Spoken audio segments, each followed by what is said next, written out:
Eh bien, je vais vous demander d'accueillir François Goriou, délégué national course à l'Institut français du cheval et de l'équitation, IFCE. Vous pouvez passer par là, voilà, je vous en prie. Va nous rejoindre également, vous pouvez vous installer derrière, voilà ici. Va nous rejoindre également Albéric Vallet, président du GAT, pardon, groupement pour l'amélioration de l'élevage du trotteur français, zootechnicien, je vais y arriver, et spécialisé en génétique bovine. Claude Guégan, dirigeant d'Equibiogène, société de services spécialisée en génétique équine, manager du haras du Mont-Loubert. Et puis avec nous également Arnaud Duluard, qui est déjà intervenu tout à l'heure, dont le chef du département élevage et santé animale vétérinaire conseil Le Trot. Et puis avec nous via Zoom, Anne Ricard, chercheur en génétique équine à l'IFCE.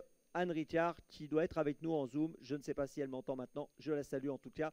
Elle va intervenir dans quelques instants. Bonjour Anne Ricard, je pense que vous m'entendez. Et je vais demander à Martin de venir pour quelques chiffres comme tout à l'heure. Voilà, quelques éléments. 6 chiffres clés. On y va.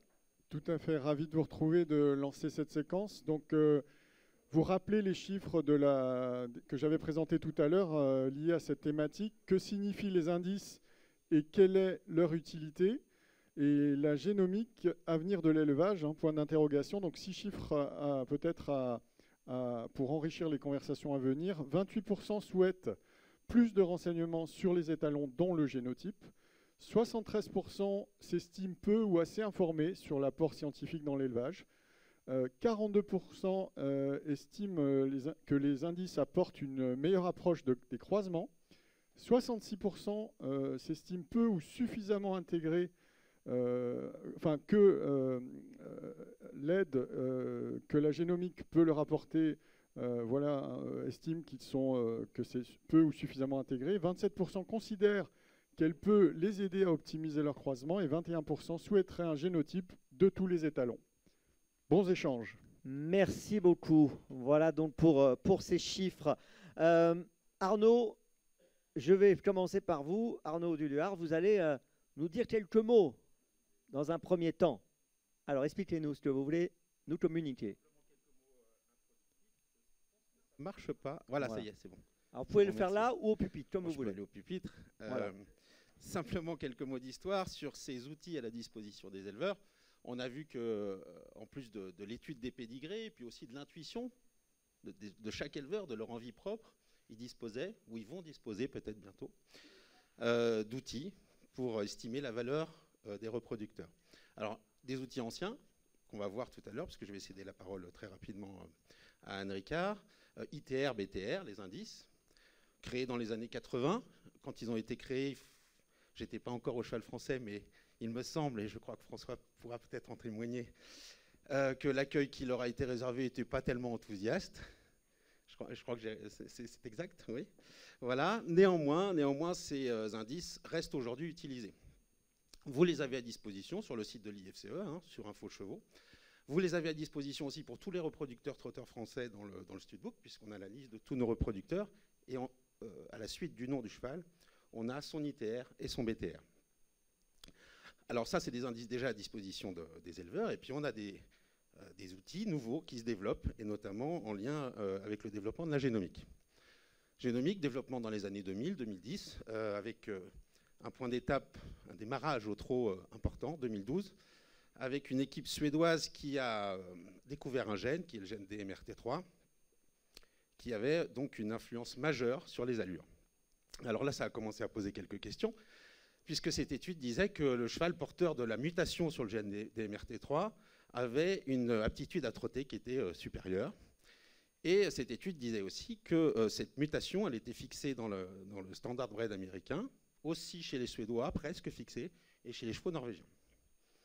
Alors ça a un petit peu interpellé chez nous au trot, puisqu'on faisait partie des races où la mutation justement n'était pas fixée, où on avait encore un polymorphisme. Et donc ça a un petit peu... Peut-être c'est ça, oui, voilà. Au sein du trot. Et puis on a décidé à ce moment-là quand même de se saisir de ces nouvelles technologies et d'entamer une collaboration avec l'IFCE, l'INRAE et l'équipe d'Anne Ricard qu'on va écouter dans quelques instants, pourquoi on s'est saisi de ce problème? C'est qu'on s'est dit, bah, OK, on va quand même vérifier ce que nos amis suédois ont publié pour notre race. Et puis on va essayer de comprendre pourquoi on a encore ce polymorphisme.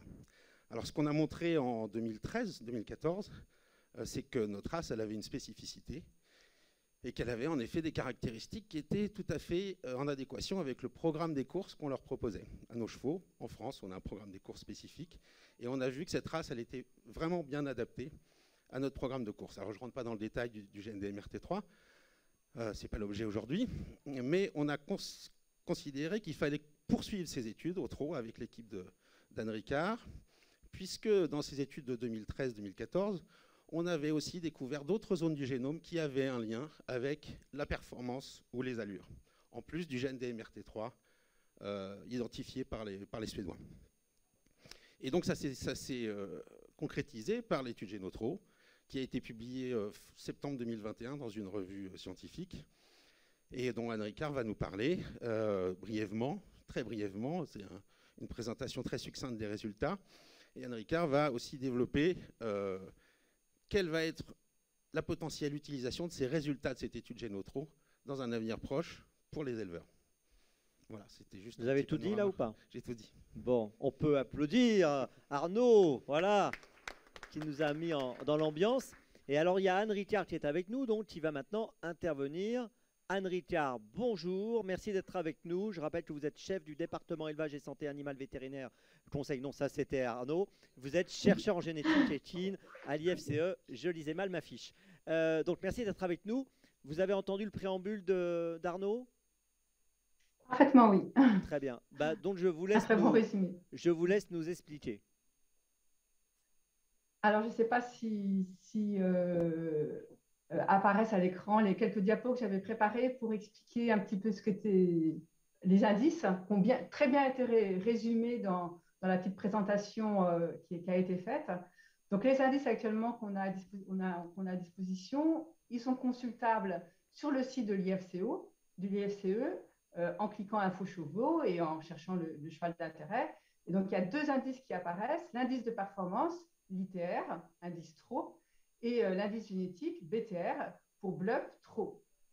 Donc si on passe à la diapositive suivante, on voit que l'indice ITR, en fait, c'est très simple. Ce qu'on fait, c'est qu'on prend le gain du cheval dans l'année, on le divise par le nombre de courses qu'il a courues et on obtient un chiffre. Ce qu'on s'aperçoit, c'est que la très, très grande majorité des chevaux gagnent moins de 1000 ou 2000 euros par course. Et puis, très peu gagnent plus de 20 000 euros par course. Et ce qu'on fait pour présenter l'ITR, en fait, c'est juste une petite transformation où finalement, si on regarde la diapo suivante, on s'aperçoit que les chevaux qui sont bons, donc qui ont gagné plus de 10 000 euros par course, nous, on les met supérieurs à 140. On se dit, voilà, ils sont bons. Et puis tous les autres, on les étale un peu pour voir les différences parmi tous ces chevaux qui sont la grande majorité. Et un point de repère, c'est que la moyenne, c'est toujours 100. Et c'est toujours 100, quel que soit l'âge ou le sexe du cheval. Ce qu'on veut, c'est pouvoir comparer des indices avec des chevaux d'âge différents. Donc, ce qu'il faut savoir, c'est que tous les chevaux du même âge, la moyenne, c'est 100. Donc, quand il va être à 120 ou à 140, donc dans les 15% ou dans les 2% meilleurs, ça sera quel que soit son âge. Même si, évidemment, aux âges différents, on gagne différemment. Donc, ça, c'est l'indice de performance propre à chaque cheval et à chaque année. Et puis, à partir de là, on fait des indices génétiques. Et les indices génétiques, quelque part, c'est jamais qu'une moyenne de tous ces indices de performance de tous les chevaux. Et on fait la moyenne de tous les chevaux apparentés au cheval dont on cherche à calculer le BTR.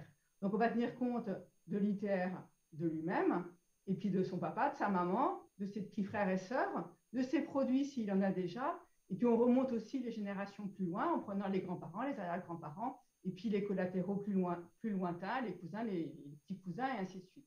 Bien sûr, ce qui importe, c'est qu'on compte plus, voilà, donne un poids plus fort à la performance propre, et puis aux produits et aux parents, qu'à ceux qui sont éloignés dans le pédigré.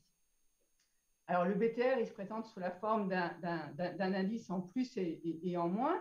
Et comme la population évolue, on sélectionne, les chevaux sont de mieux en mieux, ils sont de plus en plus performants. Et donc, en fait, la moyenne de la population, elle évolue chaque année, et c'est ce que représente le graphique là, c'est que la moyenne des BTR, des naissances trotteurs français, a progressé voilà, linéairement depuis des années.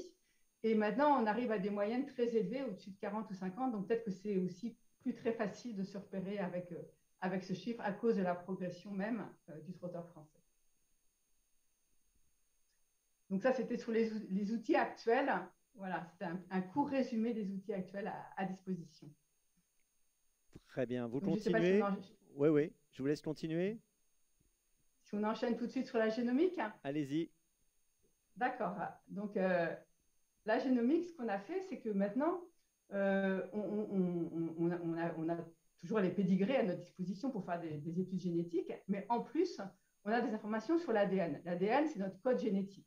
Hein, c'est ce qui est utile pour identifier les individus chez les experts, mais c'est aussi utile chez nous pour identifier ce qui va relier la génétique à la performance. Et donc, en fait, on prend cet ADN, donc le code génétique du cheval. Le code génétique du cheval, c'est 3 milliards de lettres qui se succèdent. Les lettres, c'est A, C, T, G. Et donc, à chaque position de ces 3 milliards de lettres du code génétique, on a soit A, soit T, soit G.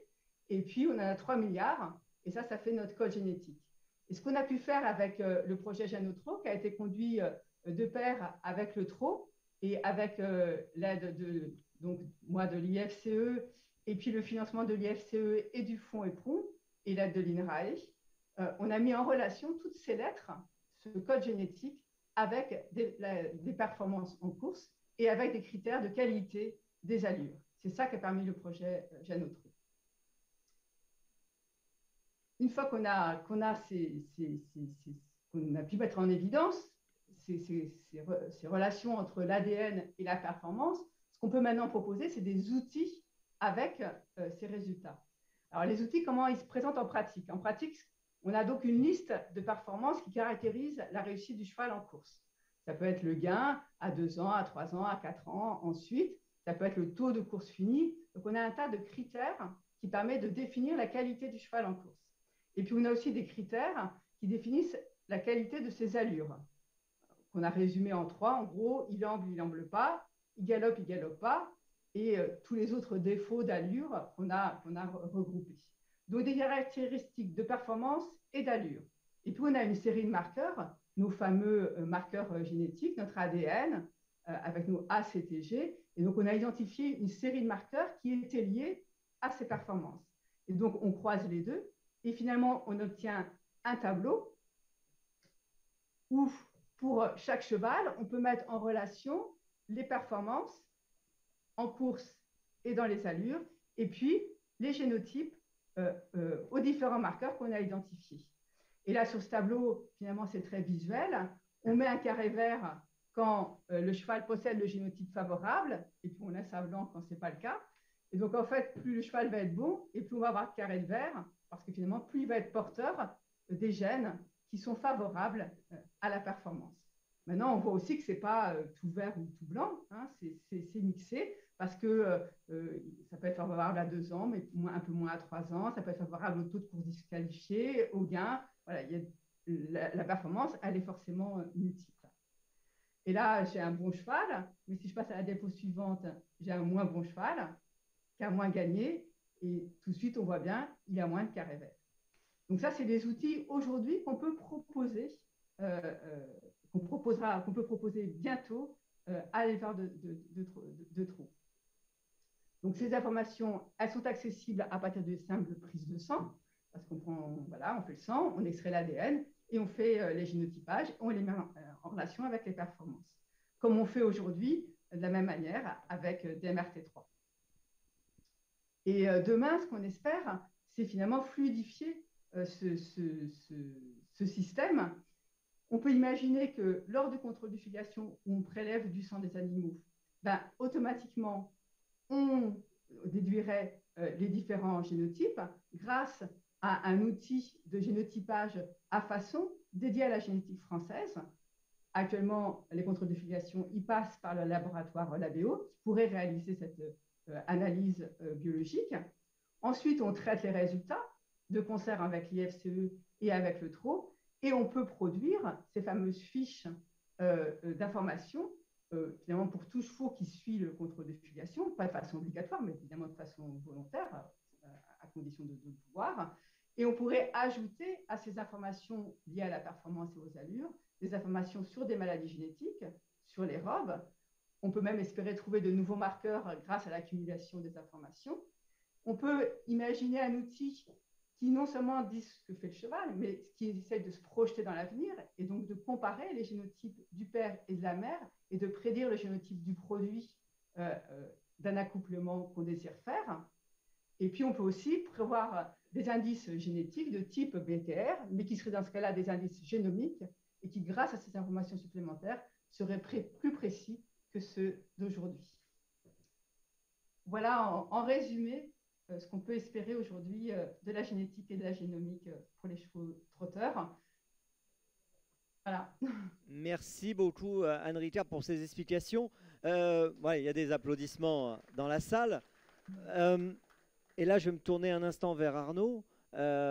Aujourd'hui, c'est pratiqué, c'est utilisé beaucoup. On en est où au quotidien? Est-ce que c'est utilisé? Alors pour ça, je vais laisser la parole. Enfin, est-ce qu'on peut revenir sur la diapo précédente, si c'est possible? Juste la diapo. Voilà, super. Voilà. Je vais ajouter quelques mots à ce qu'a dit Anne. Effectivement, c'est qu'aujourd'hui, on a un alignement de planètes favorable pour la génomique. Parce que le contrôle de filiation, aujourd'hui, il utilise une technologie qui ne correspond pas du tout à la génomique, pour faire simple. Or, dans quelques mois, peut-être en 2023, probablement, l'outil qui va être utilisé pour faire le contrôle de filiation qu'on fait sur tous nos poulains, ça va être le même outil qu'on a utilisé pour faire Génotro, c'est-à-dire du génotypage. Donc, ce contrôle de filiation, quand l'agent des haras ou le vétérinaire vient faire pour le contrôle de filiation, une prise de sang, on ira faire le contrôle de filiation, et si l'éleveur le souhaite, au moins, il pourra cocher une case, je veux juste le contrôle de filiation, ça me coûte 30 €, 40 €, et je veux en plus le génotypage, et là ça me coûte je ne sais pas combien encore, c'est pas déterminé, mais tout le travail qui est fait actuellement, c'est d'essayer justement d'avoir des prix très raisonnables pour les éleveurs qui voudraient génotyper leurs chevaux. Il faut savoir que cette puce-là, qui va être utilisée, Anne ne l'a pas dit parce qu'elle est très modeste, mais il y a déjà une puce qui est en train d'être créée en France, designée, avec tous les gènes d'intérêt, toutes les régions génétiques d'intérêt pour chaque race française. Alors pour nous, on a de la chance au trot, parce qu'effectivement, on a déjà fait des études sur les performances, les allures, etc. Donc nous, on dispose de tout un panel, c'est les marqueurs que vous avez vus là, il y en a 33, 24 plus 9, mais il y en a un en commun, c'est des MRT3, qui agit à la fois sur les allures et sur les performances. Donc nous, on va bien sûr dans cette puce, pour le trot, insérer tous ces marqueurs très intéressants pour nous. Pour d'autres races, je ne sais pas, le poney New Forest, ça va être un marqueur sur une maladie, par exemple. Pour d'autres poneys, ça va être des marqueurs sur les robes. Et cette puce-là, elle est déjà designée avec tous les marqueurs d'intérêt pour toutes les races. Donc il y a un projet de recherche qui va être déposé là, 2022, qui va justement cheminer toute cette diapo. C'est voir concrètement comment un éleveur, au moment où il va faire le contrôle de filiation sur son cheval, comment nous, derrière, nous tous, dans la filière, on va pouvoir lui rendre un résultat qui soit, alors vous avez vu des tableaux avec du vert là, mais ça prendra peut-être une forme différente, mais qui soit interprétable facilement pour lui et qui lui donne une idée du potentiel génétique de son cheval.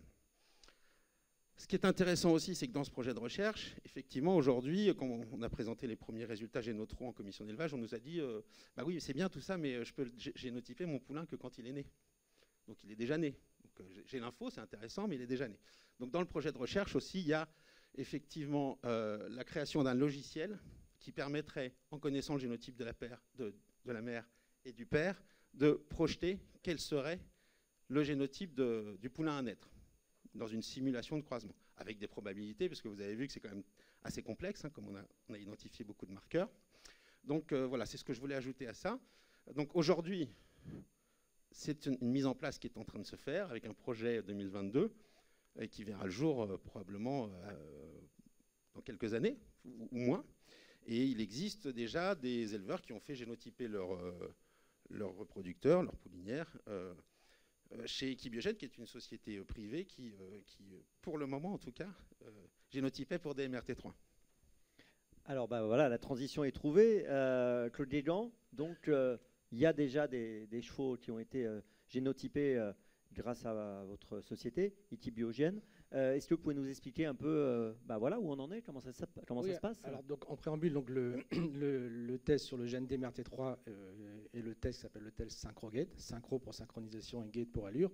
Donc c'est un test qui permet de définir l'aptitude réelle des chevaux à trotter naturellement. On sait qu'un trotteur, on a des chevaux facilement trotteurs, des chevaux fautifs et des chevaux qui vont galoper naturellement. Donc suivant le profil du génotype du cheval, on va avoir plus ou moins une aptitude à se projeter, à trotter naturellement. Ça ne donne pas un indice de qualité, mais un indice d'aptitude.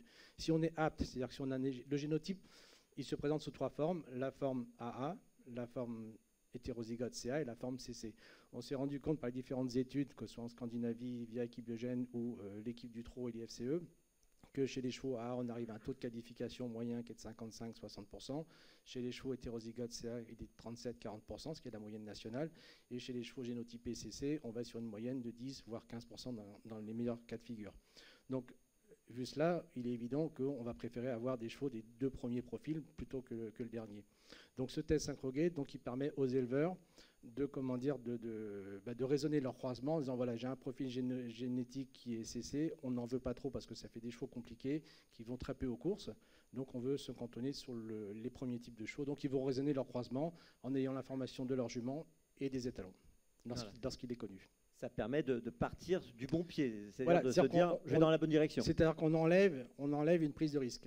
Aujourd'hui, c'est une lettre cachetée, mais si on sait qu'on a les 2 profils favorables, CA et AA, ben, le temps faire se peut que l'éleveur puisse raisonner un croisement pour éviter d'avoir le 3e cas.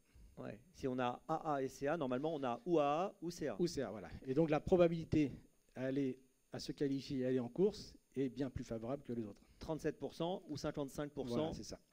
Pour les AA. Voilà. Et alors pour ceux qui sont un peu circonspects et qui se disent oui, bon, c'est vrai tout ça, qu'est-ce que vous leur répondez? Oui, c'est un test qui a été... Donc les premières études reprises par Génotro avaient repris des chevaux, Arnaud va me corriger, mais c'était en 2012, et les chevaux les plus anciens étaient nés en 95-98, donc on remonte sur 30 ans. Et sur combien de chevaux? On est plusieurs... Prenez le micro. Hop, tenez, voilà. Ouais, c'est bon, ça marche bien. Génotro, c'est à peu près 1300 chevaux. Ouais. Dans l'étude Génotro. Voilà. D'accord, donc là il y a 1300 chevaux. C'est dans la première étude. En étude cumulée, avec équipe Gène, on a passé le cap des 8000 chevaux l'année dernière. Donc on a une base de données qui est si on fait le total, on est à plus de 10 000 chevaux. Ouais, donc on peut considérer qu'on est vraiment sur quelque chose tout à fait concret. Sérieux. Tout à fait concret. Très sérieux. Et alors il y a une autre personne qui est sérieuse à côté de vous, c'est Albéric Vallet. Donc Albéric Vallet, vous, je rappelle que vous êtes le président du GAT et vous êtes également éleveur de bovins.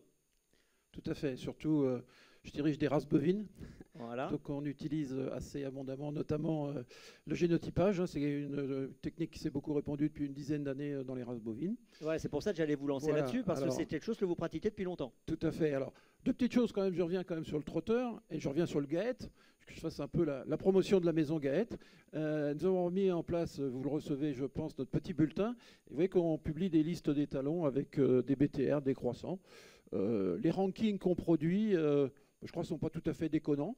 C'est-à-dire on fait des gammes d'étalons entre des étalons qui sont des étalons nouveaux, jeunes, et des étalons confirmés, et puis des étalons aussi économiques. Ça correspond aussi à vos 75%. Bon, aux 75% d'éleveurs qui mettent moins de 5 000 € dans une saillie. Et les rankings qu'on fait sont plutôt proche des rankings que peut publier le Trot sur d'autres indices. Ça, c'est la première chose. Et concernant la génomique, donc, dans le bovin, on a plusieurs utilisations qui sont très transposables dans le cheval. Et la première utilisation, elle répond à un débat qui va sans doute être animé, qu'on va avoir cet après-midi, sur la diversification des origines. Parce que la génomique, ça permet de comparer non plus des pédigrés, mais des génomes. Et vous savez bien que 2 frères, ils se ressemblent. C'est rare qu'ils soient identiques. tous vécu ça. C'est rare que deux frères soient identiques parce que y a les hasards de la méiose, on appelle ça en génétique, et les gènes, ils se mettent pas tous pareil pour deux frères. Et quand on compare les génomes, on fait la consanguinité vraie de deux individus. Ce qui fait qu'on peut avoir deux individus relativement apparentés sur le plan du pédigré et qui sont relativement peu apparentés sur le plan du génome. Donc c'est une source de maîtrise de la biodiversité qui est très importante. Et dans le débat qu'on va avoir cet après-midi, on va dire qu'il faut introduire du sang étranger, et François Goriot nous l'a dit à l'Assemblée générale du GAET. Il y a des choses à faire, mais finalement, quand on regarde bien les pédigrés, il n'y a pas tant de choses à aller chercher à l'étranger que ça. Alors que quand on va travailler avec des génomes, probablement que c'est une source de maîtrise de la consanguinité qui est bien meilleure. Après, le deuxième intérêt, et ça on l'a relevé également en bovin, parce qu'on a de la consanguinité, et plus une race est importante, plus elle est consanguine. Parce que c'est normal, la sélection fait que on accouple les meilleurs avec les meilleurs tout le temps, et puis ça fait des consanguins, c'est obligé. Après, le deuxième intérêt, c'est tout ce qui concerne la santé, au travers de ce qu'on appelle les gènes d'intérêt. Donc ça permet d'englober des choses positives et négatives, mais on sait bien quand on a de la consanguinité, on a des gènes d'intérêt qui sont quelquefois ennuyeux. Moi, je gère la race normande. On a un gène d'intérêt en ce moment qui est assez ennuyeux. Ça s'appelle l'alopécie. Les animaux, ils perdent les poils aux extrémités, puis à 18 mois, ils meurent. On imagine, si on avait quelque chose comme ça en trotteur, voilà, à 18 mois, c'est le moment où on a fait tous les frais de production du cheval, et puis, hop, il meurt. Bon, pour l'instant, touche du bois, on n'a pas ça, mais ça peut venir. Donc, ça permet de maîtriser ce genre de choses, tout ce qui est gènes d'intérêt, et ça aussi c'est extrêmement important, surtout dans une petite population comme celle du trotteur. Ça va être, à un moment donné, ça peut être déterminant. Et puis après, il y a l'amélioration génétique. Alors là, c'est également intéressant. On aura sans doute une limite au niveau du trotteur, c'est le nombre de critères observés. Donc on observe beaucoup de choses sur les performances aux courses, mais il y a des tas de choses qu'on n'observe pas. On parle beaucoup du modèle, on parle beaucoup du format. Je suis désolé, nous, chez les bovins, les vaches, on leur met des cotations, on les mesure, donc on a des vraies données sur le format. Chez les trotteurs, voilà, tu croises un gars aux courses, il te dit le cheval, il fait des petits, et puis tu croises un autre gars à la buvette d'à côté, il te dit le cheval, il fait des grands. Alors quand tu es éleveur, tu ne sais pas quoi faire. C'est le charme des courses. Voilà, donc il y a moyen aussi d'améliorer aussi le recueil de phénotypes. Et puis aussi sur des critères qui sont plus embêtants, mais on a beaucoup travaillé dans les bovins sur les aplombs, par exemple. Dans les chevaux, c'est un petit peu important, le pied, les aplombs. Il est probable que si on réussissait, la condition c'est si on réussissait à remonter des anomalies, eh bien on s'apercevrait que peut-être certaines souches sont plus défavorisées que d'autres, et qu'on peut aussi faire une sélection sur la qualité des pieds. Et au bout du compte, c'est aussi la meilleure protection qu'on peut avoir pour l'élevage français, d'être plus performant que les autres. La France est probablement le seul pays qui peut, parce qu'elle a un institut technique performant, parce qu'il y a l'INRA, c'est probablement le seul pays qui peut être en avance sur les autres en termes de recherche génétique. Et ça veut dire que notre avance, la meilleure protection qu'on a pour empêcher un étranger de venir courir, c'est d'être plus fort que lui. Comme ça, on est sûr qu'il va rester à la maison. C'est notre meilleure protection. Et il n'y a pas besoin on n'a pas besoin de s'écharper pour ça. C'est d'être les meilleurs. C'est notre protection. Eh bien, la génétique qu'on est capable de développer en France, notamment avec l'outil génomique, eh bien, elle nous permet d'avoir la meilleure protection possible. Donc, faites confiance à la science, n'ayez pas peur, posez des questions, mais il y a plein de bonnes choses qui se passent en ce moment. Quand je vous écoute, j'ai l'impression que vous êtes en train de nous dire, voilà, c'est le sens de l'histoire, et aujourd'hui, ne pas utiliser ça, ce serait absurde. C'est en gros ce que vous nous dites? Ouais, ce serait... Enfin, je ne sais même pas si la question est se pose de ne pas utiliser ou ne pas utiliser. Tous nos chevaux, demain, vont être filiés par génomique. Donc, oui, Arnaud nous disait que au moment de la filiation, l'éleveur pouvait décider de faire ou de ne pas faire. Ah non, oui, mais... Enfin, surtout, filier nos chevaux en génomique et garder les génomes, surtout, parce qu'on n'a pas tout fini de découvrir. Donc, peut-être qu'il y a quelque chose d'intéressant qu'on va découvrir dans 5 ans, et ça va être super intéressant de savoir que c'était dans le génome de votre jument. Et ça va vous expliquer plein de choses. Donc, surtout, faites-le. Et à la limite, laissons la liberté à chacun. C'est pas un problème. Déjà, il y a eu une évolution rapide puisque les Suédois ont trouvé. Arnaud, je vous laisse peut-être prendre un instant ouais. Les Suédois ont leur première réussite, c'était en 2013, c'est ça? 2012. 2012, voilà. Alors, ce qu'il faut dire, c'est qu'on n'est pas en retard du tout en France, effectivement, grâce à l'appui de l'IFCE et l'INRA. Mais on n'est pas les premiers, puisque la puce que j'ai évoquée tout à l'heure, qui est la puce design française, avec tous les gènes d'intérêt de toutes les races qu'on a, nous, en France, parce qu'il y a une espèce de consortium comme ça qui se crée. On va solliciter les races pour ce projet de recherche en disant qu'est-ce qui vous intéresserait à mettre dans cette puce, etc. Cette puce, elle existe déjà en Allemagne. Hein. Les Allemands ont déjà produit leur puce et commencent à génotyper.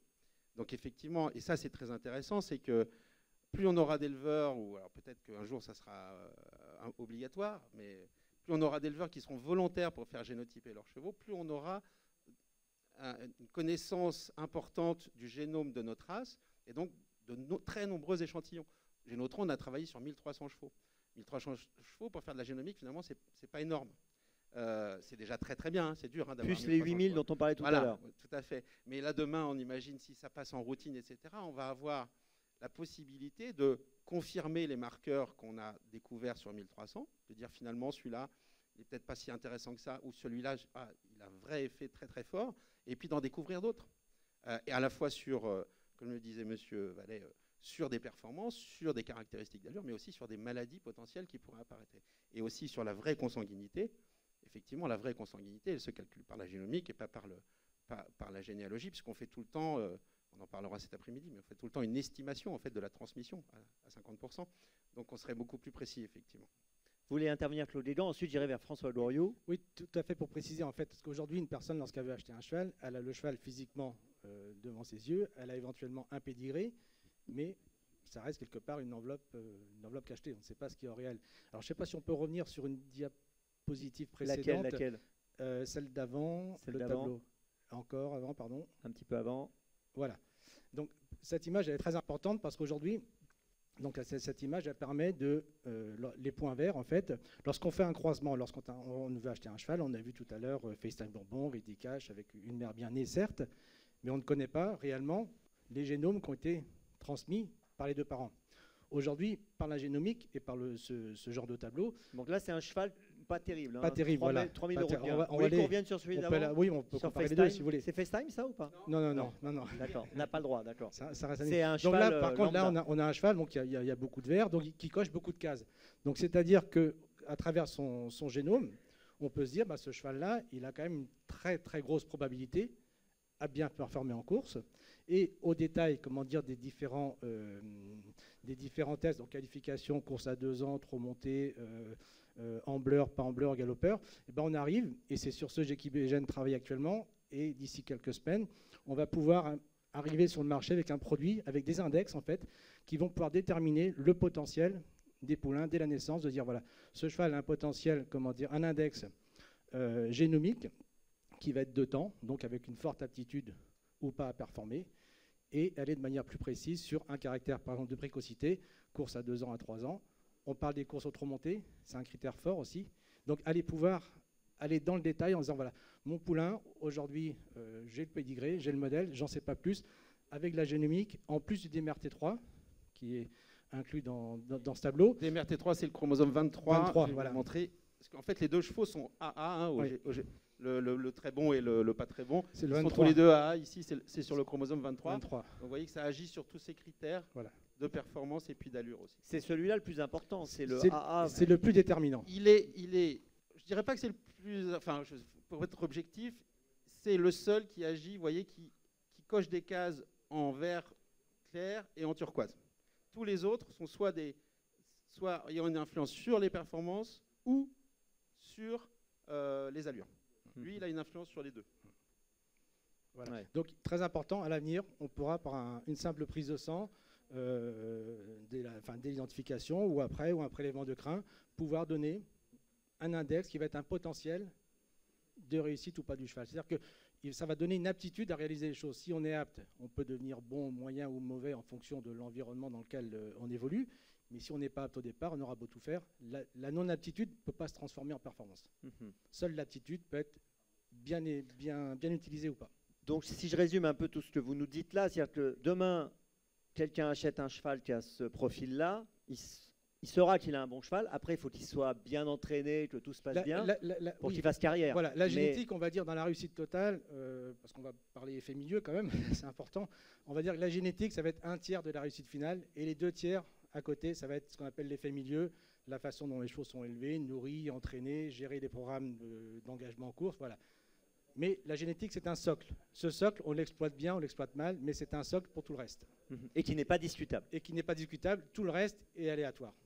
Donc ça veut dire que, et après je vais vers vous François Goriou, ça veut dire que par rapport à ces outils qui sont là aujourd'hui, si on est éleveur, ça semble difficile de après, voilà, pas y accorder d'importance. C'est important, c'est une base qui est très, très importante. Ça permet de définir la gestion de son propre élevage, ses gestions d'investissement pour un investisseur de poulain, de se dire, bah, voilà, le potentiel il est là. Ça, c'est peu importe le pédigré, ce qu'on n'a pas dit, c'est que ça, c'est pas lié à un pédigré. On peut très bien avoir des profils très favorables avec des petits pédigrés et des profils défavorables avec des gros pédigrés commerciaux. Donc, ça, c'est très important parce que ça permet de se projeter différemment dans les investissements futurs des achats d'horloges. Mais ce que nous a dit Arnaud tout à l'heure, c'est que si on croise une jument, c'est vous qui nous l'avez dit d'ailleurs, je crois, une jument AA avec un AC, on va avoir un bon élément. A priori, c'est sûr. Non. On va En donner une profil probabilité. génétique. Voilà. C'est-à-dire qu'on parle de frères et sœurs qui peuvent être différents. Si on prend un type de croisement de 2 parents hétérozygotes, donc CA, on va avoir 3 profils différents à la naissance. On va avoir 25% de chevaux A, 50% de chevaux CA et 25% de chevaux CC. Si on met des A ensemble, on a 100% de A. Donc après la répartition... Si on met des CC ensemble, on est mal. On est très mal. Donc, mais voilà, enfin, on est très mal. La probabilité de réussir est très très faible. Mais rien n'est impossible, mais elle est très très faible. Alors, François Goriou, petite question. Bah voilà, quelle importance accorder à tout ça, à vos yeux? Alors, je crois que c'est important de souligner ce qui vient d'être dit en termes de génétique. Il faut savoir que la performance sportive n'est représentée à travers le génome que pour 30% maximum. Si on prend par exemple la production de lait ou de la production de viande pour une autre production type bovine, cette génétique intervient pour 50%. Non, 30% aussi. Donc, non, tout ça pour dire que le dédit au prix d'Amérique avec 20 chevaux qui arrivent en même temps parce qu'ils ont été sélectionnés sur la génomique, ça n'est pas pour demain. Parce qu'il y a 30% de la performance qui dépend de la génétique. Tout le reste, ce sont des éléments extérieurs, la qualité de poulinière de la mère, la qualité de laitière, la qualité de l'élevage, la qualité de l'entraîneur et la façon dont le cheval a été élevé et les aléas qu'il a pu connaître au cours de son élevage. Voilà, donc ça c'est important. Alors après, pour la génomique, évidemment, c'est important de connaître, d'avoir les informations sur le génome. Cela étant, il ne s'agit pas non plus de supprimer tel ou tel gène sous prétexte qu'il serait trop discriminant. Je prends l'exemple de l'allèle C. S'il existe toujours dans la race trotteuse, et on l'a dit tout à l'heure, le cheval, le trotteur français reste hétérozygote sur ce gène DMRT3. Et s'il reste hétérozygote, c'est bien qu'il y a eu une sélection et une adaptation de l'élevage trotteur pour ce type de courses, des courses qui sont des courses qui peuvent être sur longue distance, qui sont des courses également montées, où il peut y avoir des déclivités sur les terrains. Et ça correspond au génotype du trotteur français. Et sous prétexte de supprimer le C parce qu'on a, on a moins de chances de qualifier le cheval, attention à ne pas perdre des caractéristiques. Donc ça, c'est des éléments dont il faut tenir compte et sur lesquels il faut être vigilant. Être informé, oui, mais en faire un bon usage. Et alors, après, pour ce qui concerne le BTR, même si le BTR peut sembler un peu has-been par rapport à toutes ces informations, mais c'est actuellement l'outil qui est encore à disposition. Je prendrai une illustration. Lorsque vous essayez de définir un étalon, par exemple, vous allez sur les hippodromes, voir ces produits courir, vous regardez les poulains, à quoi ils ressemblent, vous essayez de savoir quel jument il a sailli, vous regardez dans le turf les performances des produits de cet étalon ou sur 24 heures au trot, et à partir de toutes ces informations, vous essayez de vous faire une idée sur la production du cheval. Eh bien, le BTR est une espèce de synthèse de toutes ces informations, comme vous l'a expliqué Anne Ricard, pour essayer d'avoir des informations standardisées pour chaque cheval et analysées de la même façon avec un élément de synthèse, mais standardisé, qui donne des informations sur la génétique de l'étalon. Et c'est en cela que c'est un outil intéressant. Ce n'est pas la solution à tous les problèmes, mais c'est un outil supplémentaire d'aide à la décision pour les éleveurs et qui a la qualité de la synthèse et de l'homogénéité de traitement des informations. Arnaud, question. Aujourd'hui, on a des profils d'éleveurs différents en France. Comment les éleveurs français travaillent actuellement quand ils établissent un croisement? Ils se servent de quoi? Est-ce que vous avez quelques petites choses à nous dire par rapport à ça? Est-ce qu'ils se servent de certains indices? Est-ce qu'ils pensent déjà à la génomique, à la génétique? C'est propre à chacun. Je ne peux pas trop répondre à cette question, mais il y a des logiciels de croisement, et il y a quelqu'un à ma droite qui le sait très bien, qui ont été créés il n'y a pas très longtemps. Et parmi les paramètres qui prennent en compte, effectivement, il y a le BTR, hein, qui est un indicateur qui est fortement utilisé dans ce type de logiciel de croisement. Alors, il y a des éleveurs qui vont utiliser ce type de logiciel, et des éleveurs qui vont probablement fonctionner à l'intuition, à l'habitude, à essayer juste de reproduire des courants de sang qu'on donnait des croisements entre deux lignées qui ont donné des bons résultats. C'est très difficile de répondre à ça. Chaque éleveur a ses habitudes. Et c'est peut-être même un petit peu pour ça, d'ailleurs, que ces éléments scientifiques qui arrivent au fur et à mesure des années, on a vu que dans les années 80, quand les indices ont été présentés, qu'il n'y avait pas un engouement fantastique. La génomique, au départ, c'était pareil. C'est que ça casse un petit peu ce côté ultra personnel de l'éleveur qui va travailler sur ses habitudes, son intuition, son envie, et lui apporter des clés scientifiques. Ce n'est pas forcément, pour certains en tout cas, c'est pas forcément bien perçu. Oui, c'est-à-dire que certains vont dire, bah oui, mais ça casse la magie, c'est pas ce qu'on veut. Mais en même temps, si on est pragmatique, on se dit ne pas savoir, c'est quand même absurde. Allez-y, je vous en prie.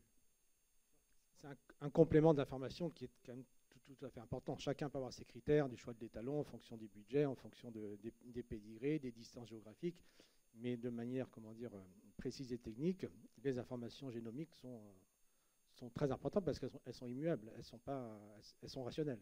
Comment vous voyez l'évolution justement de la fonction d'éleveur, de l'éleveur, de sa manière de travailler là dans les 5 ans qui viennent ou 10 ans qui viennent avec tout ce qu'on vient de se dire?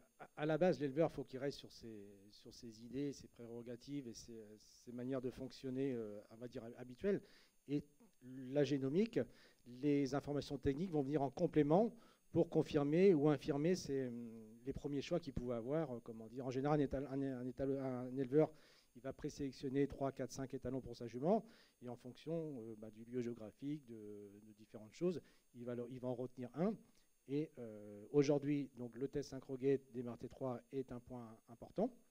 Et alors aujourd'hui, on n'est pas encore au niveau de la génomique et des 33 marqueurs, on n'est pas encore dans un système de prévision de croisement, mais inéluctablement, on le sera à terme. C'est inéluctable. Ça va aller vite parce que je pense que dans ce domaine-là, tout va très vite quand même. Oui, quand on se donne les moyens d'avancer. Pour information, le génome du cheval a été découvert en 2008. Donc 2008, la découverte totale du génome du cheval. Et voilà, faut garder les équipes de Lisa Anderson ont travaillé sur le SynchroGate dès 2010 pour aboutir à une publication en 2012. Donc ils ont mis 2 ans. 2 ans après la découverte du génome du cheval. Après, il suffit d'avoir une volonté de recherche, avoir de la data, des chevaux, un laboratoire et un organisme de sélection ou un laboratoire privé qui se donne les moyens de faire de la recherche. La problématique, c'est qu'il faut beaucoup de data, beaucoup de chevaux, et ça coûte cher, donc c'est long. Ce dont je parlais tout à l'heure, les index qu'on va mettre sur le marché d'ici quelques semaines, c'est long, il faut de la data, il faut de plus en plus de chevaux, et on ne peut mettre sur le marché qu'un produit qui est tout à fait, attesté par un grand nombre de chevaux. Albéric, comment ça se passe du côté du bovin justement? Depuis combien de temps ça a pris je peux répondre à votre question sur le plan quantitatif des outils de sélection, au moins pour celui que je maîtrise. On a 2000 éleveurs qui sont abonnés sur Team Génétique Tro. Ils font 15 000 simulations de croisement par an. Donc voilà, c'est une chose très quantitative. Après, au niveau du bovin, alors on va jusqu'à un stade qu'à mon avis, il ne faut pas aller dans le cheval, justement, pas casser la magie. Dans les outils d'accouplement du bovin, donc on connaît parfaitement bien le génome et d'un grand nombre de vaches et de systématiquement tous les taureaux. Et donc on va jusqu'au conseil d'accouplement. Et ça, moi, je m'y refuse absolument. Je pense qu'il faut donner des outils d'aide à la décision. Puis après, l'éleveur, il fait ce qu'il veut. En plus, il y a des variabilités de budget qui sont quand même extrêmement importantes. Évidemment, si vous mettez Ready Cash, ça match avec toutes les juments, mais il y a peut-être un moment où ça va vous coincer quand même un peu. Donc, il ne faut pas faire ça. Par contre, en termes d'outils d'aide à la décision, ça c'est très utile. Et en bovin, je dirais que 60 à 80% des vaches aujourd'hui sont accouplées avec des outils d'aide à la décision. D'accord.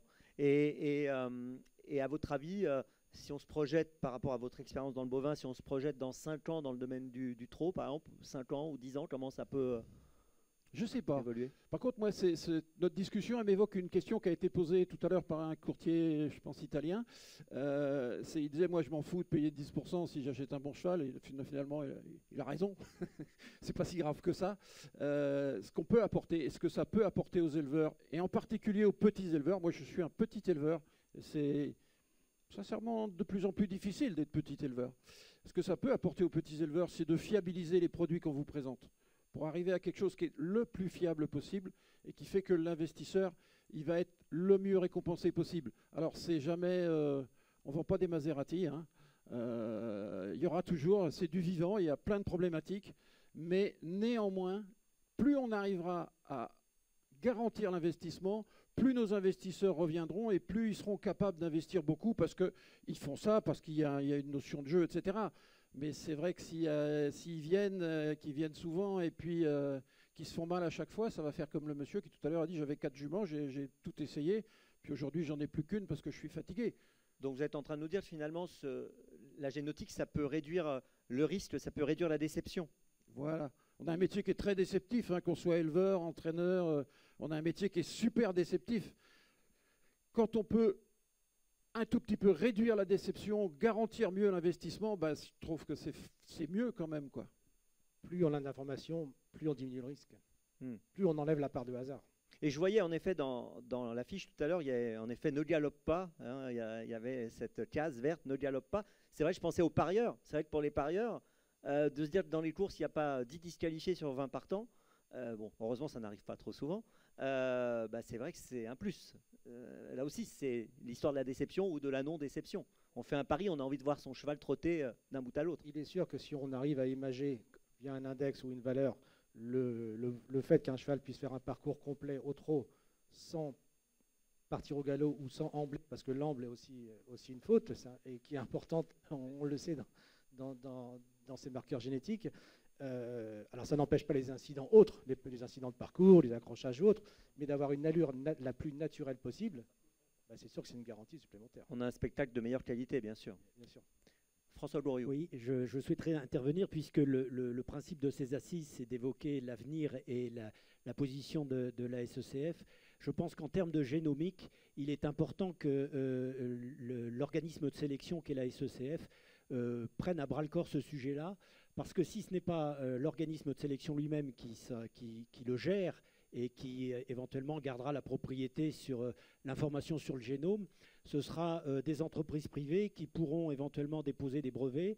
Et donc, il est important, de toute façon, si l'organisme de sélection ne le fait pas, quelqu'un d'autre le fera à leur place.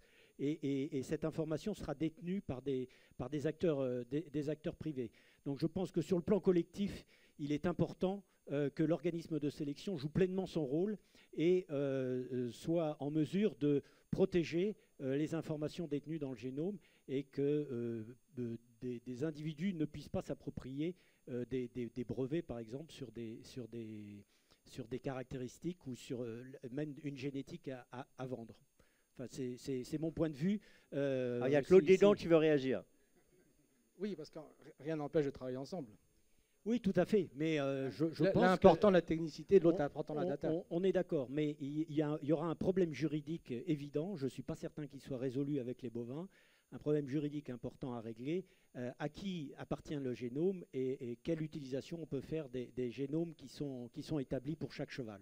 Alors, il y a une Juste réponse. avant de repasser le micro à Claude Guégan, juste pour, sur l'étude Génotro, hein, vous avez vu qu'il y a un gène DMRT3 sur lequel il y a un brevet que vous avez acheté. Nous, on a été obligé de demander l'autorisation et d'avoir un accord ensemble pour utiliser DMRT3 dans l'étude Génotro. En revanche, les 32 autres marqueurs qu'on a découverts, voilà, tous ces marqueurs. Ça, c'est l'équipe d'Anne Ils ont Ricard. fait, voilà, Anne Ricard et en partenariat avec le TRO. On a fait une publication scientifique dans une revue à comité de lecture. Ça veut dire qu'aujourd'hui, plus personne ne peut déposer un brevet sur les marqueurs que nous avons découverts, mais qu'en revanche, chacun peut les utiliser comme il le souhaite. C'est-à-dire que nous, on a dit, voilà, le marqueur, le premier, là, il est sur le chromosome 8, il est à tel endroit. Donc si demain, vous voulez créer un outil, vous ne pouvez pas déposer de brevet, mais vous pouvez utiliser nos données. Voilà. C'est comme ça que ça fonctionne. Je repasse le micro sur l'aspect juridique, à qui appartient le génome, c'est un sujet vraiment important. Non, là, il n'y a pas sur l'appartenance totale, non, il n'y en a pas. Par contre, au niveau de l'information, à qui appartient l'information, aujourd'hui, Equibiogène donc, commercialise un test qui est le test SynchroGate. Le résultat appartient au commanditaire, à l'acheteur du prélèvement du test. C'est-à-dire que le résultat est remis à l'acheteur, le résultat lui appartient, libre ou pas à lui de le communiquer. Oui. Voilà. Mais néanmoins, il est vrai, et la question a été posée, on l'a vu ce matin, concernant les étalons, il serait opportun, et ça mes amis étalonniers le savent, qu'il y ait une plus grande transparence sur le génotype des étalons qui sont sur le marché. Alors, François Leroux va réagir, ensuite Albéric. C'est pas pour réagir, mais c'est pour compléter l'information d'Arnaud Duluard. Pour faire l'étude Génotro, il a fallu demander l'autorisation à chacun des propriétaires des chevaux dont étaient issus les prélèvements pour faire ces analyses. Donc autant que la SECF ait un pouvoir sur ces éléments-là et que ce ne soit pas une entreprise privée qui puisse décider ou non de faire une analyse. Parce que, évidemment, c'est la quantité d'informations, c'est la connaissance des génomes de l'ensemble de la population qui permet d'avancer plus vite. Donc la SECF détient les informations sur le phénotype, c'est-à-dire les performances, sur les distances, l'âge des performances et ainsi de suite. Et c'est en rapprochant ces performances, enfin ce phénotype de la génomique qu'on établit des liens, comme ça a été expliqué au début de la présentation. Et donc, il me semble important que la société mère, organisme de sélection, soit vigilante sur la possibilité d'utiliser le génome de la population des trotteurs qu'elle gère. Très bien. J'ai l'impression d'être dans un match de tennis. Réponse de Claude Guégan. Juste pour aller un peu plus loin. Donc aujourd'hui, on a parlé depuis le début essentiellement de performance et de réussite, mais il faut savoir que la génomique, et surtout dans les bovins et autres, il y a un autre but aussi, c'est d'isoler les maladies génétiques ou des tares qui pourraient être transmissibles. Donc le jour où on va pouvoir isoler des tares... Il n'y a pas que la performance. Il n'y a pas que la performance, voilà. Donc si on peut écarter des problèmes de maladies ou des tares liées au physique ou malformations ou autres, ou des maladies consanguines, c'est très important. Oui, justement, je voulais justement parler de ça. Et bon, l'importance de qui possède l'information, et ça me paraît important que ce soit l'organisme de sélection. En bovin, on est en train de récupérer la main au niveau des organismes de sélection, c'est pas simple, et en particulier pour cette question d'état, parce qu'il y a un moment donné où il faut être bien bétonné sur le plan juridique. Je peux témoigner que j'ai eu à gérer des problèmes d'anomalie génétique dans une race et ça peut être très douloureux pour l'obtenteur. Donc il est extrêmement important que les choses soient bien possédées par l'organisme de sélection et qu'il publie les informations qu'il doit publier au moment où il doit les publier, sinon ça peut faire très mal. Très bien. Anne Ricard est toujours avec nous et on va passer aux questions-réponses bien sûr. Donc allez-y, posez vos questions. Monsieur là-bas, vous vous présentez à chaque fois et ensuite ce sera Jean-Philippe Marie en 2. Voilà. Je vous laisse et en 3. Oui, on y va. Bonjour. Je voudrais profiter de si vous pouvez vous présenter à chaque fois, bien sûr. Oui, je suis Étienne Saillot. Donc je suis propriétaire de chevaux depuis 42 ans et éleveur depuis 2 ans. Et donc j'ai acquis une poulinière en septembre 2019 qui était pleine, que j'ai acheté 15 000 € quand même. Je me permets donc d'interpeller M. Goriou parce que j'ai contacté l'IFCE il y a quelque temps, dernièrement, et je me suis rendu sur l'hippodrome d'Amiens, pour ne pas le citer, où vous aviez un stand avec 2 représentants de votre organisme. Et aucune des personnes n'a su ou n'a pu répondre à ma problématique que je vous expose. donc j'ai acquis une poulinière en septembre 2019 qui était pleine. Auparavant, elle avait eu 7 produits. Sur les 7 produits, il n'y en a que 2 qui ont couru et qui n'ont pris que 25 000 € maximum. Ce qui veut dire que lorsqu'elle a pouliné en 2020, je n'ai eu aucune intervention sur l'étalon.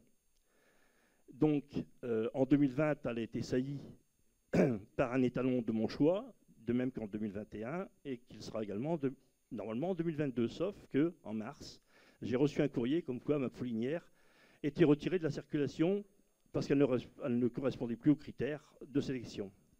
Donc je voulais vous demander, est-ce qu'il serait possible, je vais vous faire 3 propositions, au départ j'en avais que 2, mais avec ce que vous êtes intervenu, je vais en avoir 3. C'est lorsqu'on est nouveau propriétaire d'une poulinière à 100%, je précise 100%, je vous développerai pourquoi si vous le souhaitez, est-ce qu'il serait possible d'au moins avoir cette poulinière pendant 4 ans, de manière à pouvoir voir si un de ces produits peut justement en quelque sorte la requalifier, ou alors c'est au terme de la suspension, est-ce que pendant 2 ans on peut continuer à suivre ces produits de manière à pouvoir la récupérer si un de ces produits permet de la requalifier. Et dernière chose, c'est moyennant finance de l'éleveur, est-ce que dans ce cas-là, ou alors il serait possible de lui faire les tests pour voir si l'un de ces produits, sur ces 2 produits, peut en quelque sorte donner des réponses favorables. Alors vous faites bien de poser cette question devant cette assemblée parce qu'il s'agit d'un problème trotteur, il ne s'agit pas d'un problème IFCE. Nous sommes prestataires de services et nous mettons en œuvre le règlement du studbook trotteur. Donc il y a une règle qui précise qu'au bout de 9 ans, si une jument n'a pas eu suffisamment de produits qualifiés, elle ne peut pas continuer à être mise à la reproduction. Je pense que c'est ce qui se passe pour votre jument. Et c'est parce que le règlement du studbook prévoit ces dispositions-là. Et donc la définition de la politique de la race trotteuse, c'est l'organisme de sélection qu'est la SECF qui prend les décisions et qui décide des conditions d'application des différentes règles. C'est pour ça que je passe la patate chaude au docteur Duluard, qui ne va sûrement pas dire... voilà, je le laisse répondre. Oui, je n'ai pas grand-chose à ajouter, si ce n'est qu'effectivement, c'est le règlement du studbook qui s'applique dans ce cas-là. Alors, c'est des propositions qui pourraient être débattues en commission d'élevage, qui est la commission qui va proposer des modifications du règlement du studbook et donc possiblement des modifications des conditions de suspension des juments. Aujourd'hui, ce n'est pas à l'ordre du jour, mais j'entends votre question. Alors, désormais, c'est trop tard, mais vous savez, on a des appels téléphoniques de gens dans votre situation et on est tout à fait ouvert à prendre ce type d'appel. Je pense à Valérie et Camille qui sont devant moi. C'est toujours bien de passer un petit coup de fil chez nous. Si vous comprenez. Alors, j'admets que le règlement du studbook est un peu complexe. On en a très fréquemment des appels pour dire voilà, je compte acheter une poulinière.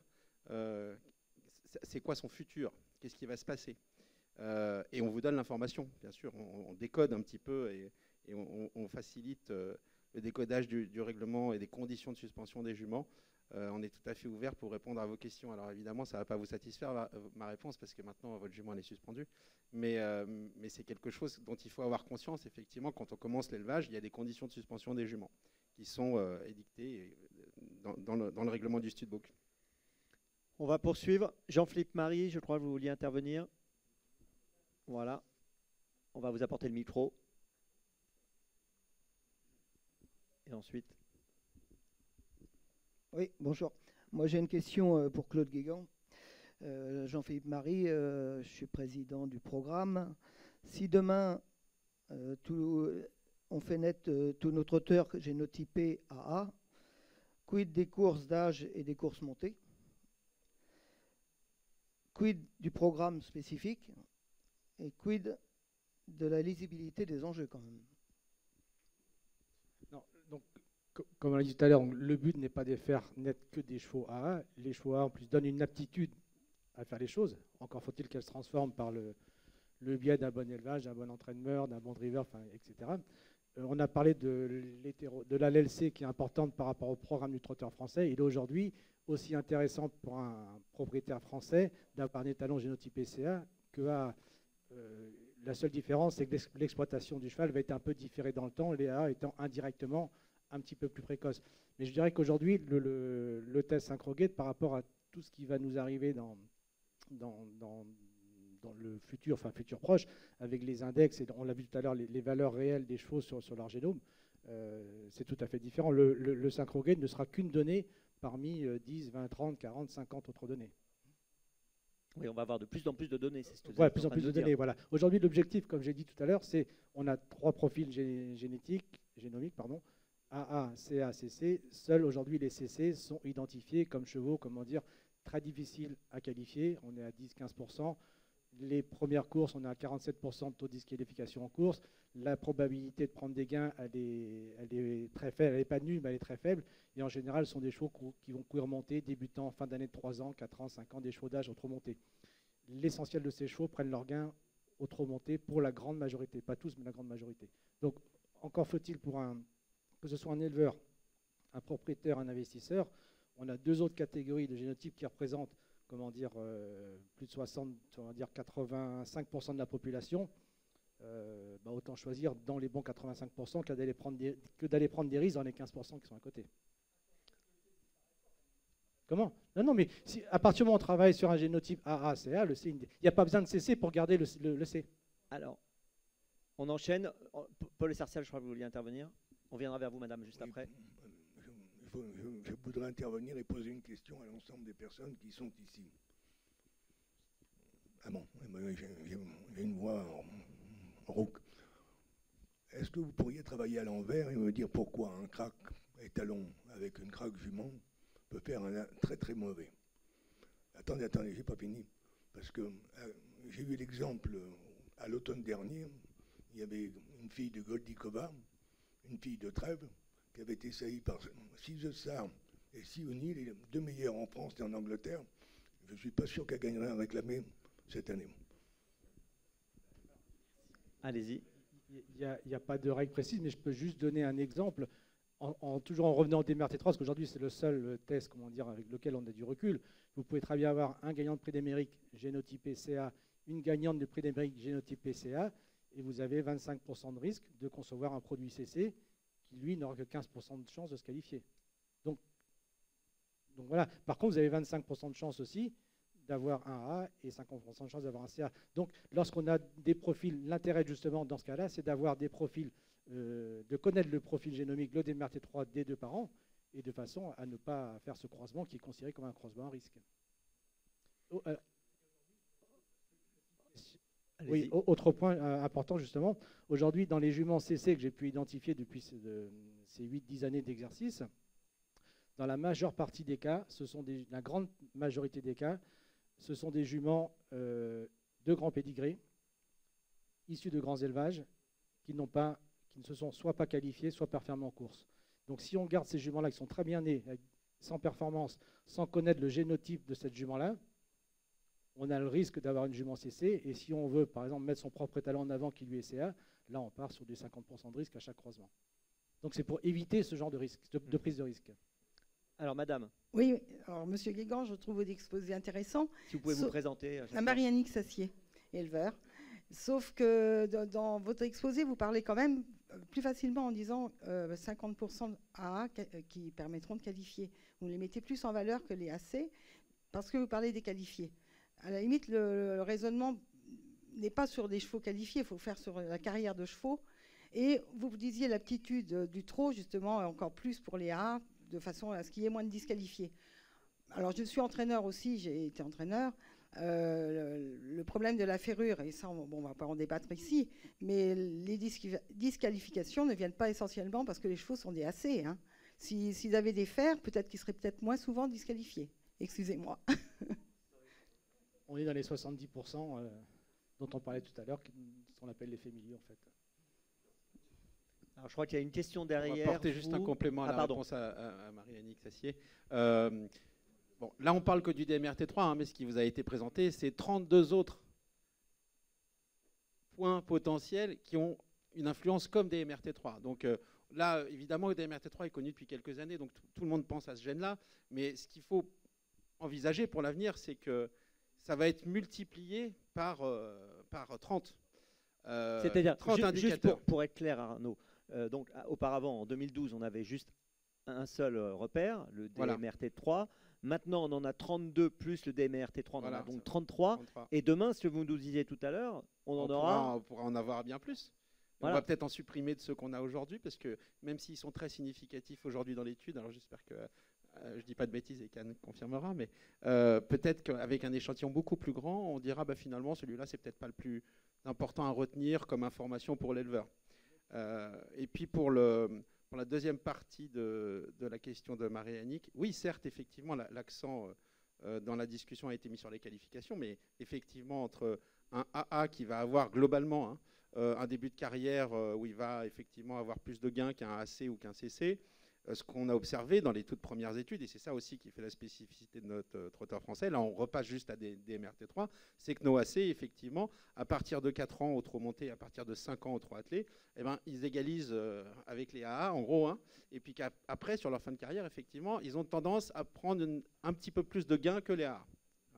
Voilà. Non, mais ça a été présentée de maintes et maintes fois, parce qu'elle est 2013, cette étude. Donc voilà, et on l'a confirmé avec Génotro d'ailleurs, cette spécificité-là. En tout cas, ce qu'on peut retenir principalement, je pense, de ce qui a été dit depuis tout à l'heure, c'est que ce sont vraiment les CC qu'il faut éviter le plus, toi. Là, les CC, pour le coup... Les CC, on n'en a déjà pas beaucoup dans la race. C'est à peu près dans l'étude, c'est 4% de l'échantillon sur les 1300. Effectivement, il y en a peu de qualifiés, mais il faut quand même savoir que ce n'est pas quelque chose d'unilatéral comme ça, d'univoque. C'est qu'on a des CC dans notre échantillon, j'ai notre eau qui courait à Vincennes et qui avait plus de 200 000 € de gains quand même. Mais quasiment tous sous la selle. D'accord. Mais après, c'est pas un quand problème. même sympathique d'avoir un cheval comme ça. Bah, quand oui. même, Alors, une autre question. Allez-y. Ça va être 3 petites questions. Vous pouvez vous présenter à chaque fois. Oui, Monsieur Favreau, toujours éleveur dans le Sud-Ouest. Voilà. Je dis ça parce qu'il y a des gens qui nous suivent sur Facebook. C'est pour rigoler. Est-ce qu'il serait possible d'envisager le sexage de la semence des étalons? Parce que par exemple, quand on a des poulies, on sait qu'on est sur du vivant. Quand on a une poulinière qui débute au hara, qui est première catégorie, peut-être que pour les éleveurs, il serait intéressant sur le premier poulain d'avoir une pouliche pour pouvoir poursuivre sur cette lignée-là. Autre point, sur le BTR, est-ce que ça ne fait pas un peu beaucoup la part belle aux jeunes chevaux, de par les critères qui sont pris en compte? Et enfin, il y existe des programmes, notamment d'un particulier qui s'appelle Trop Pédigré, un programme installable sur lequel on peut faire beaucoup de simulations et qui apporte beaucoup de choses, le système linéaire, les line-up charts, la consanguinité, tout ce genre de choses. Est-ce qu'on ne pourrait pas l'inclure sur Infonet, ce genre de choses-là, pour pouvoir aider après les éleveurs? Alors, qui répond? Je vais répondre directement à la dernière partie, comme ça c'est tout frais. Les simulations de croisement existent déjà sur l'IFCE, vous pouvez le faire dans Info Chevaux, et on est en train de créer au trot la nouvelle version du site internet, letrot.com, et on va intégrer, merci l'IFCE, on va intégrer ce module de simulation de croisement dans letrot.com. Et donc vous pourrez faire des simulations de croisement, vous pouvez déjà le faire aujourd'hui, ça vous sort le pédigré avec les inbreeding, etc. Mais on vous sortira le pourcentage de consanguinité du produit que vous êtes en train de concevoir avant. Donc c'est quelque chose effectivement qui est dans les tuyaux. Sur le BTR et l'âge jeune, je crois que c'est Anne Ricard qui serait tout indiquée pour répondre. Bon, Anne Ricard, on va vous laisser répondre. Je ne sais pas si vous avez entendu la question, Anne Ricard, ou pas, de monsieur. Si. Alors, je vous laisse répondre. La question et dans le même temps, je vous laisse répondre et je vous laisse faire une petite conclusion par rapport à tout ce que vous avez entendu. Et puis ensuite, nous irons déjeuner, si tout le monde est d'accord. À vous de jouer. D'accord. Donc sur le BTR, le fait est qu'on n'a qu'un seul critère, le gain divisé par le nombre de départs, et que même si après on réajuste chaque âge avec une moyenne de 100, comme je l'ai dit, donc normalement l'effet de l'âge devrait être supprimé. Pour autant, avec un seul critère, on n'est pas forcément pertinent pour bien prendre en compte toute la carrière du trotteur. Différencier 3 ans, 4 ans, 5 ans et plus. Et c'est ce qu'on a fait dans l'étude Génotro. On a essayé d'être plus précis dans les différents critères qu'on utilisait pour caractériser la performance, en considérant attelé, montée, l'âge et puis le taux de course disqualifiée. Ça, on pourrait l'implémenter demain dans un BTR simple et dans un BTR génomique encore mieux. Donc oui, il y a des progrès à faire sur les critères pour affiner et surtout diversifier la vue qu'on a des performances. Par contre, sur le sexage de la semence, peut-être que des informations seront plus précises en venant du GAET, hein, je ne sais pas. C'est des choses qui sont techniquement possibles aujourd'hui, qui sont possibles chez les bovins, mais je ne sais pas quel est le coût et le rapport de qualité. Chez les bovins, on sait faire et on utilise maintenant beaucoup. Bon, sur les chevaux, ça pose d'autres questions, hein, et ça, c'est vraiment au trot de décider. La technique, a priori, elle doit exister. Bon, après, les enjeux ne sont pas les mêmes, hein. En bovin, ça peut être intéressant d'avoir plus de femelles. En trot, là, j'avoue que moi, j'ai pas de réponse. Là, c'est vraiment une question à poser à la commission de l'élevage, quoi, hein. Très bien. Et puis, alors. Et sinon, attendez, pour conclure juste sur l'ensemble de ce que j'ai entendu. Excusez-moi, Anne-Rita, il y a Claude Desjans qui va dire un mot et ensuite je vous laisse la conclusion. Juste pour le sexage, on va dire que techniquement, donc ça fonctionne, c'est pas utilisé, même très peu dans le cheval de sport, ça demande un éjaculat complet. Le taux de réussite, il est de 70%, 72%, je crois. Mais aujourd'hui, voilà, c'est pas quelque chose qui est une utilité et c'est pas pratiquement réalisable au quotidien, en fait. Très bien. Bon, bah, Anne-Ricard, je vous laisse la conclusion de cette première partie. Bah, moi, j'étais vraiment très intéressée par tous les intervenants et je pense qu'il y a eu une bonne balance entre l'effet de la génétique, l'effet du milieu et la diversité de la génétique et la diversité du milieu. La génétique, ce n'est pas qu'un seul gène, c'est plein de gènes. Il faut vraiment appréhender la génétique dans sa complexité pour en profiter. Mais je pense que demain, j'étais surtout sensible à l'argumentaire du GAET. On essaie d'avoir une base pour justement pouvoir après exploiter le talent du cheval, exploiter le talent du propriétaire et de l'entraîneur. Et cette base-là, avec la génomique, on peut avoir une meilleure confiance en elle qu'on a aujourd'hui. Et c'est ça qu'il faut viser pour le futur. Très bien, merci beaucoup. On va se retrouver maintenant à 14h. On remercie, voilà, et on peut applaudir tous les intervenants.